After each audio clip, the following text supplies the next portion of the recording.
تحول إسلام سليماني إلى ورقة بديلة في ناديه لايستر سيتي دفع بمسؤولي ناديه السابق في البرتغال سبورتينغ لشبونة إلى التفكير في إمكانية استعادته تحسبا للموسم المقبل ولو على شكل إعارة، وهذا قصد إعداد تشكيلة قوية لمنافسة بنفيكا على لقب البطولة. وتراهن إدارة سبورتينغ لشبونة على علاقة خورخي خيسوس القوية بإسلام سليماني لإقناعه بالعودة.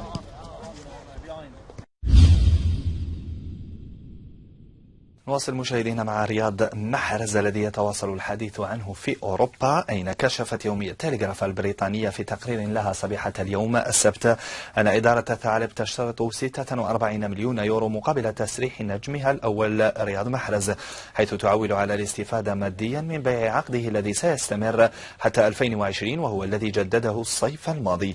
من جانبها كشفت صحيفة الموندو ديبورتيفو الكاتالونية المقربة من بيت برشلونة أن إدارة البارسا وقبل تفكيرها في التعاقد مع لاعب جديد عليها تسريح بعض اللاعبين الحاليين، ومن بين الأسماء المرشحة لمغادرة النادي الكاتالوني حسب ذات الصحيفة نجد أندري غوميز، جيريمي ماتيو وباكو الكاسير. ففي جديد محترفين أبدى يورغن كلوب مدرب ليفربول رغبة في ضم النجم الجزائري لنادي لايستر سيتي رياض محرز، وهذا بعد تقارير التي تحدثت عن رغبة برشلونة الإسباني أيضا في ضم لاعب لو هافر السابق.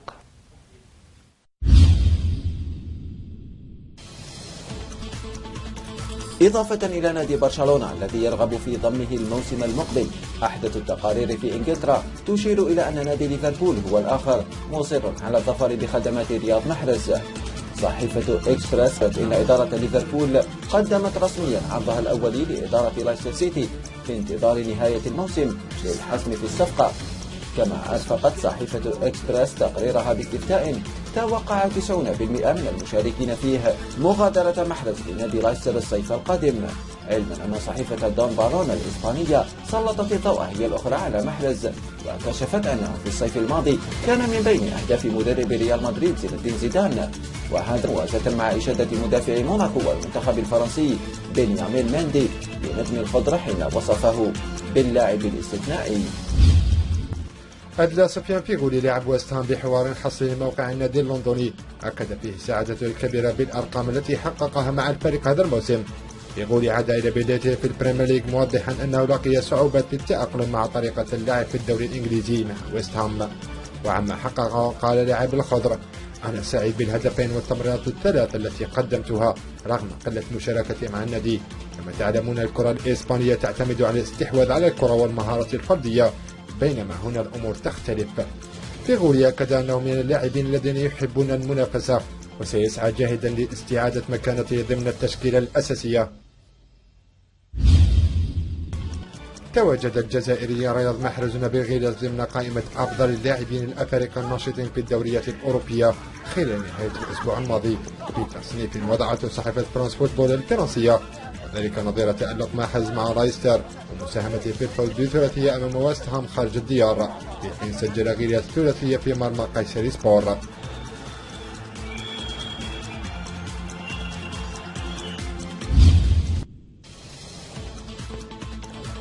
صحيفة سبورت الإسبانية كشفت الخميس أن إدارة برشلونة أعادت فتح ملف نجم المنتخب الوطني رياض محرز من أجل استخدامه إلى الفريق خلال فترة التحويلات الصيفية المقبلة، في ظل رغبة إدارة البلوغرانا في تدعيم الصفوف بخدمات عناصر مميزة في القاطرة الأمامية.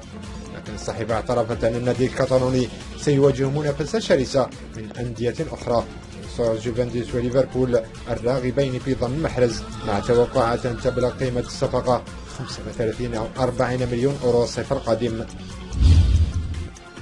لم تكن الحصة التدريبية ليوم الجمعة عادية بالنسبة لنادي ريال بيتيس الإسباني بعد حالة الطوارئ التي أحدثها مدافع الفريق وقائد الخضر عيسى ماندي، الذي تعرض إلى كسر في يده اليسرى خلال أحد التمارين، وهو ما أثار هلعا كبيرا وسط زملائه والطاقم الطبي للنادي الذي أعلن غياب ماندي عن المنافسة لمدة 4 أسابيع كاملة.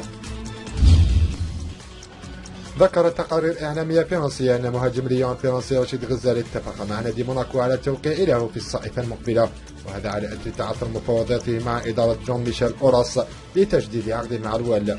انتقال غزال إلى نادي الإمارة بات مسألة وقت فقط، على اعتبار أن اللاعب منح موافقته المبدئية وأكد استعداده لحمل ألوان القلعة البيضاء والحمراء. حافظ سفيان حني لاعب أندرلخت البلجيكي على تواجده ضمن قائمة أحسن 10 ممرين في أوروبا حسب ما كشف عنه موقع فوت ميركاتو. حني تقدم في الترتيب على نجوم عالميين مثل ما كشف عنه ذات المصدر. كشف موقع لو دي سبور الفرنسي الأربعاء أن حظوظ باريس سان جيرمان وتشيلسي متساوية لاستخدام فوزي غولان في الميركاتو الصيفي المقبل. ذات المصدر أكد أن 30% هي حظوظ كل طرف، مثلما أكد أيضا موقع توتو ميركاتو الإيطالي، بينما تبقى 20% لصالح ناديه نابولي، أما ال20 المتبقية فهي لأندية أخرى في صورة انتر ميلان الذي عارض 50 مليون أورو لضمه رفقة البلجيكي مارتينز. وفي نفس السياق كشفت بعض التقارير أن غولان يريد 3 أضعاف راتبه الحالي من أجل تجديد عقده مع ناديه الأزرق السماوي. يبدو أن الجزائري آدم الناس لا يزال ضمن حسابات نادي نابولي، ويفسر تداول اسمه في المواقع المقربة من النادي كواحد من ضمن الخيارات المرتقبة لتعويض الرحيل المحتمل للبلجيكي دريس مارتينز. وخص أوناس قناة لجيروندان بتصريحات أكد فيها أنه أصبح أكثر نضجا واحترافية مقارنة بالموسم الماضي، معربا عن أمله الكبير في الظفر بثقة مدربه في الجولات الثمانية الأخيرة من الدوري الفرنسي لنهاية الموسم بأرقام جيدة. نواصل دائما مع المحترفين. طمأن ياسين إبراهيمي جماهير النادي بورتو عقب مشاركته في الحصة التدريبية ليوم الجمعة بصفة عادية، وهذا بعد الشائعات التي راجت حول احتمال غيابه عن مباراة القمة أمام البنفيكا. وحسب بيان إدارة نادي بورتو فإن إبراهيمي بصحة جيدة وسيكون ضمن خيارات مدربه في مواجهة النزول في قمة الصراع على اللقب. بعد انتخاب رئيس جديد على رأس الفاف بدأ الحديث عن هوية الناخب الوطني الجديد، فبعد الإشاعات التي تداولت عن اتصال زوتشي بمدرب نادي فياريال الإسباني فرانسيس كريبا، أطلت مجلة فرانس فوتبول الجمعة بتقرير رشحت فيه 5 مدربين لتدريب الخضر، وعلى رأسهم الجزائري جمال بلماضي، الإيطالي كلاوديو رانييري، بالإضافة إلى الإسباني خوان كارلوس غاريدو، بالإضافة إلى روني جيرار المتواجد دون منصب منذ مغادرته نونت الفرنسي، وكذا خوان دي راموس المقال من تدريب نادي مالاغا مؤخرا، علما أن كل شيء سيتحدد خلال أول اجتماع للمكتب الفيدرالي المقرر يوم 28 من الشهر الجاري.